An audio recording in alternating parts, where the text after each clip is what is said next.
Je le dis, je le répète et j'insiste quant à la légitimité de l'espoir et de l'espérance en l'avenir de l'Algérie. نقول هذا الكلام علاش؟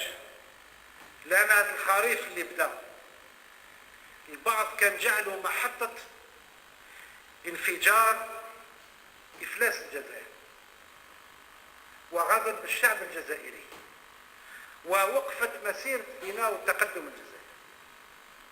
الحمد لله، نشكر ربي، أحلامهم تبخرت، ظهرت لهم أوهام، لأن الجزائر هنا كذلك تحت القيادة الرشيدة لرئيسها مشات باش تجبد قدراتها المعنوية أولا من تاريخها وقدراتها المالية من تجربة دول أخرى.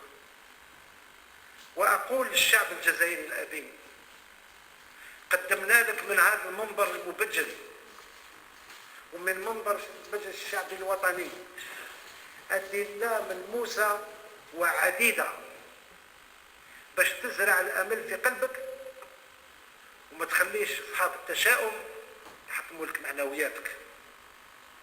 الحكومة التزمت أمام البرلمان وأمام الشعب أنها ستنجز 1,000,000 سكن إضافي ما بين 2017 و2019 وستنجز هذه السكنات بعون الله. الحكومة التزمت أمام البرلمان وأمام الشعب على رفع تجميد المشاريع بالدرجة الأولى المشاريع الحيوية للمواطن، وسيرى المواطن عن قريب العاجل رفع التجميد وإعادة بعث هذه المشاريع واستغلالها من طرف المواطنين.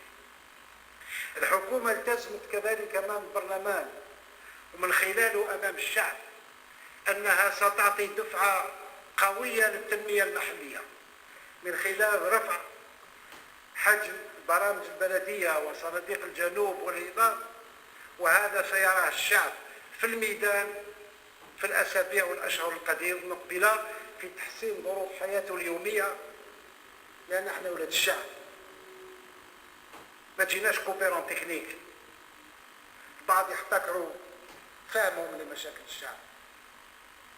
الجزائر يدير له الطريق السريع 10 كيلومتر على القرية بتاعه، إلا ما كملتلوش هذاك النص كيلومتر تاع القدرون اللي يخصه ولا قاعة العلاج بني الدنيا كلها. هذا إذا ربما الأزمة تولد الهمة والأزمة تعطي العقل. تأخر البرامج الكبرى خلينا نقترب أكثر من تطلعات المواطن في الميدان.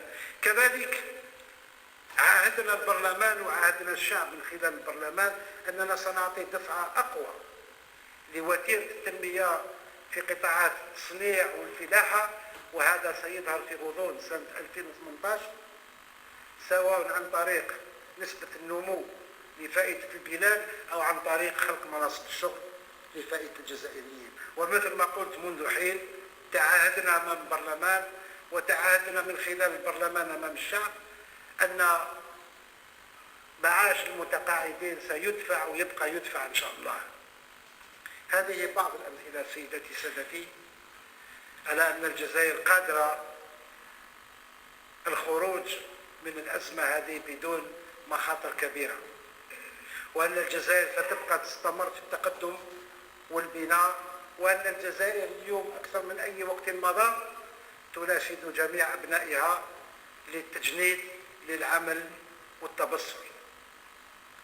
قلت وأكرر أن من حق مواطني بلادي البقاء، قلوبهم مليانة بالأمل وبلادهم يقودها قائد من أكثر قادات العالم التجربة وهو المجاهد عبد العزيز بوتفليقة.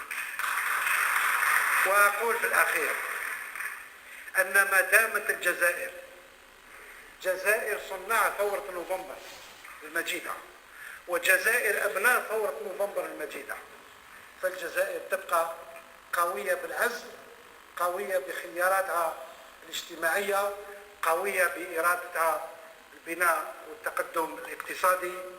سيدي الرئيس، سيداتي وسادتي، شكرا لكم على صبركم الجميل. تحيا الجزائر والسلام عليكم ورحمة الله. القاسمي محمد السعيد سكت يزيوزو